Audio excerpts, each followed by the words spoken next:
Assalamualaikum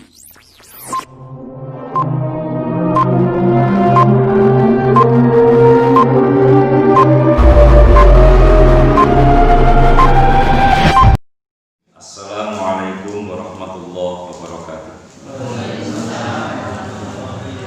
Mari kita awali ta'lim kita dengan basmalah. Bismillahirrahmanirrahim. Alhamdulillah wassalatu wassalamu ala Rasulillah wa ala alihi wa sahbihi wa mawala. Wala haula wala quwwata illa billah.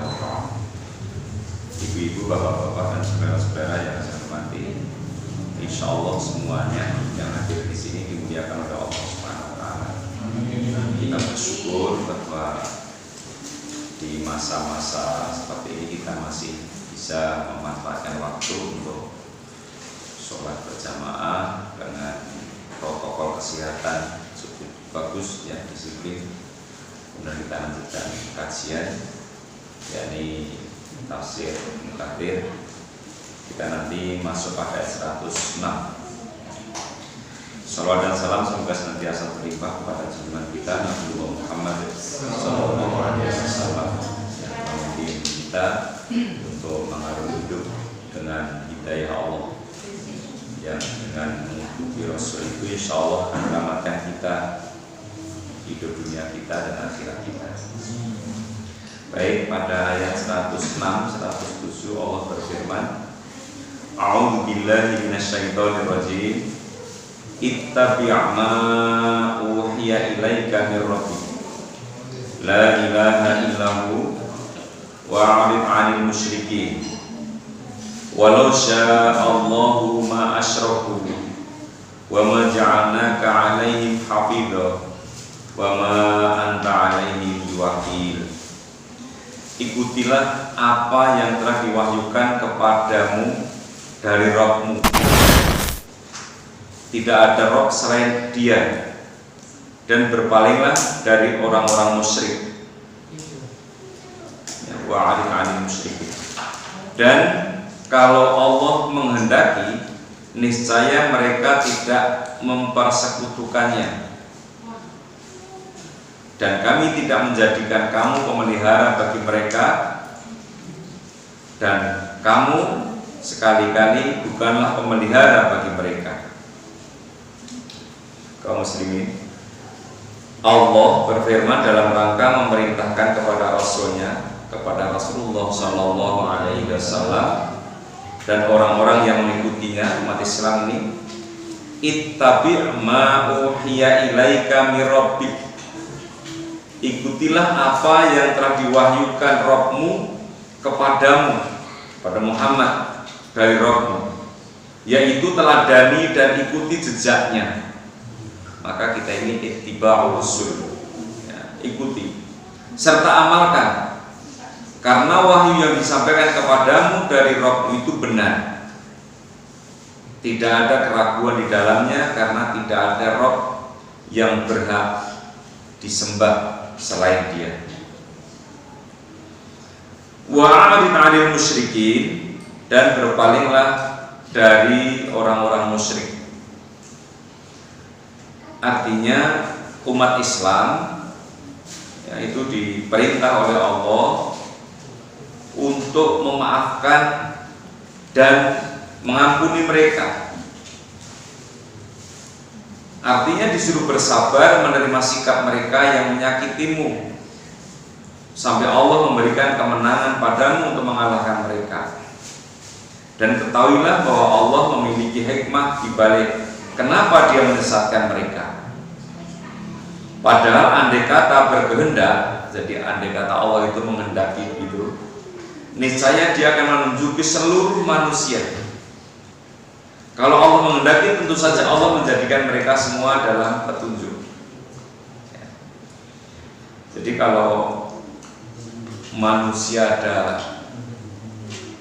pada pertemuan yang sampaikan, minhumus sholihun wa minhum duna dzalik, ya.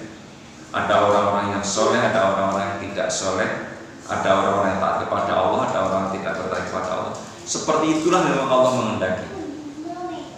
Ya.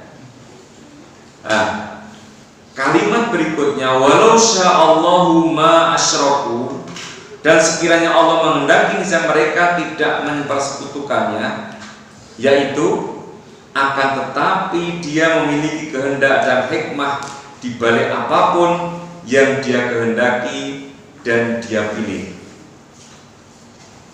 Perhatikan ini kalimat ini. Dia tidak ditanyai tentang apa yang Dia lakukan. Jadi kita nggak perlu tanya, kenapa sih? Ya, orang beriman nggak perlu tanya, kenapa sih kok Allah menjadikan ada orang yang taat, ada orang yang tidak taat? Kenapa sih Allah menjadikan orang mukmin, ada orang kafir? Nggak perlu. Ya. Karena Allah punya kehendak, ada hikmah di dalamnya. Jadi kalau Allah menyatakan tsumma latus'alunna yauma idzin 'anil na'im misalnya, itu hak Allah. Allah sudah memberi kepada kita sesuatu, maka nanti akan diminta pertanggungjawaban. Pernahkah kita memberi kepada Allah? Kan enggak. Kita enggak pernah memberi kepada Allah. Loh, kita ini setiap hari sholat itu untuk kita. Jadi di ayat ini memberikan isyarat bahwa kita tidak perlu untuk bertanya kenapa Allah menjadikan orang-orang mukmin, ada orang-orang kafir, ada orang musyrik. Kenapa begitu? Kenapa Allah tidak menjadikan seluruh umat manusia itu bertarik pada Allah? Tidak. Tetapi Allah akan meminta pertanggungjawaban kita nanti di hadapan. Kemudian firman-Nya, wa ma ja'alnaka 'alaihim hafidha, dan kami tidak menjadikan kamu pemelihara bagi mereka, yaitu penjaga untuk memelihara semua perkataan dan perbuatan mereka. Wa ma anta 'alaihim biwakil, dan kamu sekali-kali bukanlah pemelihara bagi mereka. Artinya engkau Muhammad juga termasuk pengikutnya, bukan sebagai pemelihara yang berwenang memberi mereka rizki, bukan, dan mengurus semua permasalahan mereka, enggak. Jadi orang mukmin tidak akan dituntut di hadapan Allah berkaitan dengan adanya orang-orang musyrik, adanya orang-orang kafir. Kenapa? Ya karena kita tidak ada pertanggungjawaban di dalamnya. Maka di ayat-ayat yang lain Allah menjelaskan, misalnya dalam surah Asy-Syura, ya, surah Asy-Syura. Surah Asy-Syura itu surah ke-42 ayat 48. In 'alaika illal balagh, engkau tidak lain hanyalah penyampai saja. Artinya apa? Tugas dakwah tetap.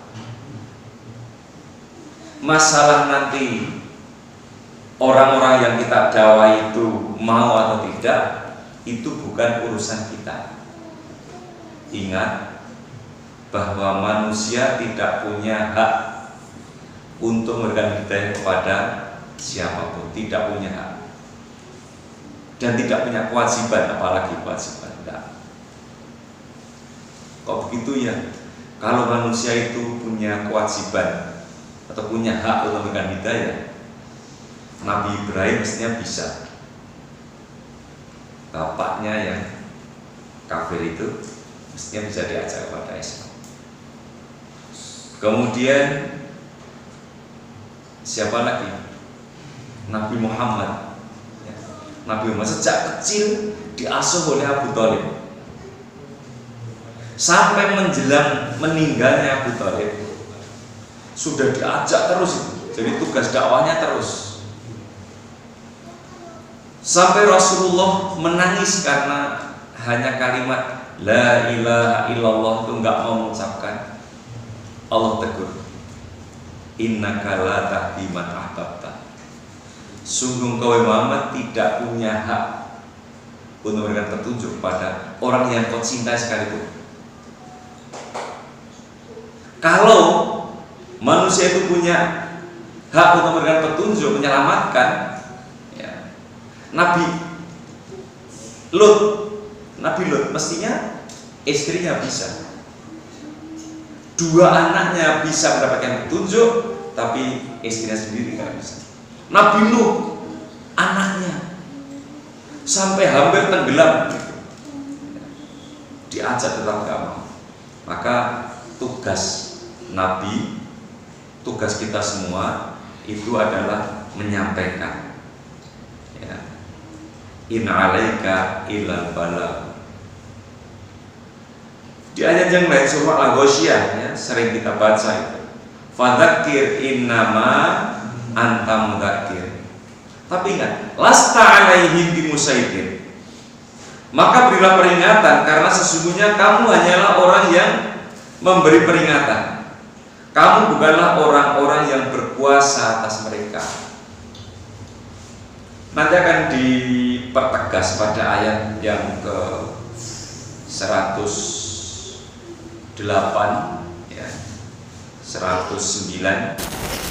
Allah akan memberikan penjelasan tentang bagaimana sampai orang-orang kafir, orang-orang musyrik Makkah waktu itu, kalau bahasa kita Nabi itu sing gretehnya bukan main.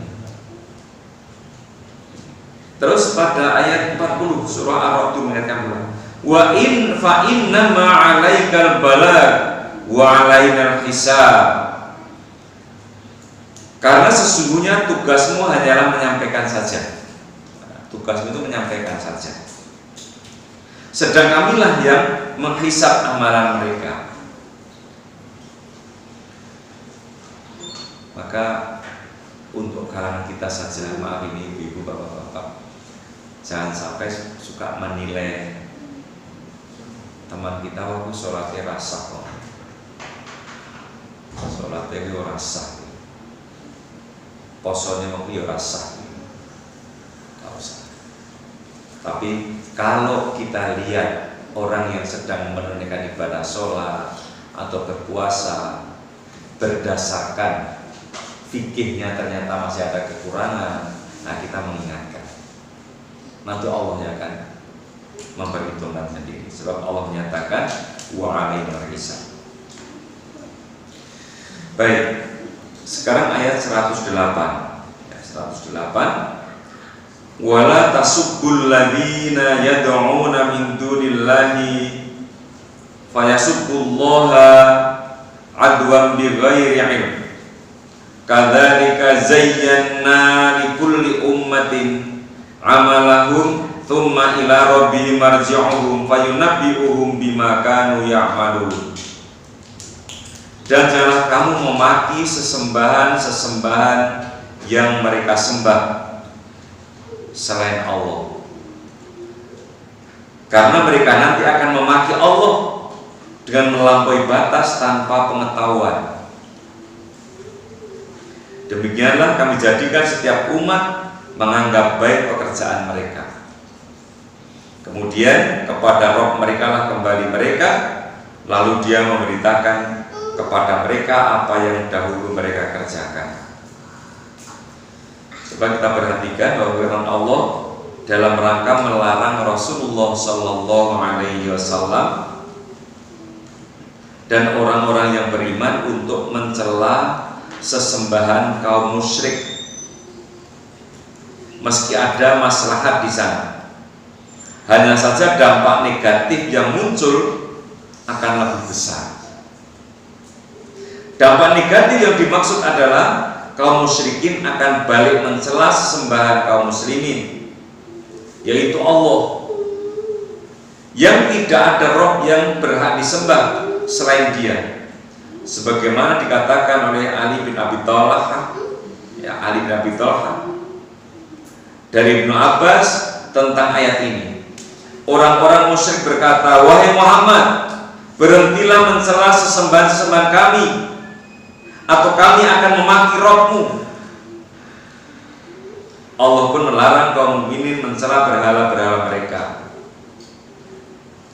Fayasubbullaha adwan bighairi ilm, karena mereka nanti akan memaki Allah dengan melampaui batas tanpa dasar pengetahuan.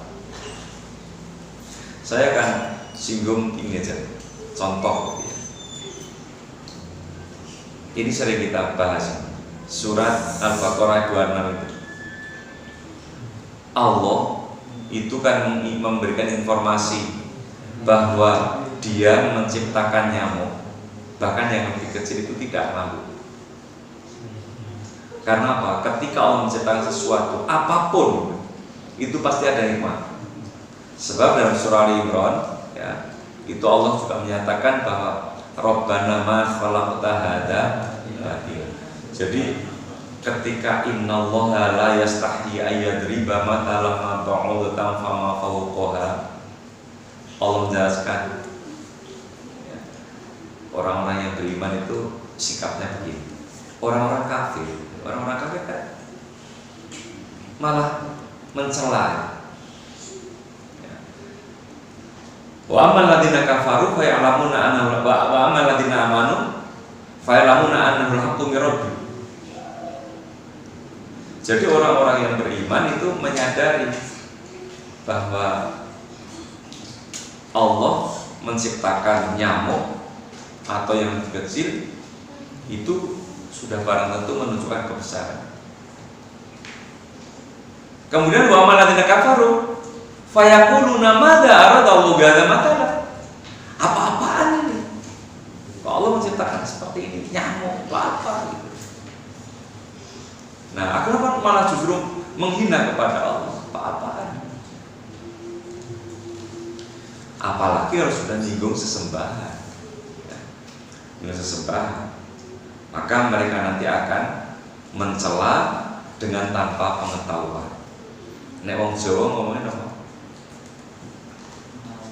Pokoknya, yes. Jadi nggak ngomong tanpa dasar. Nah, sudah isya ya. Nah, kita lanjutkan yang akan datang. Mari kita akhiri dengan hamdalah. Alhamdulillah. Subhanallah.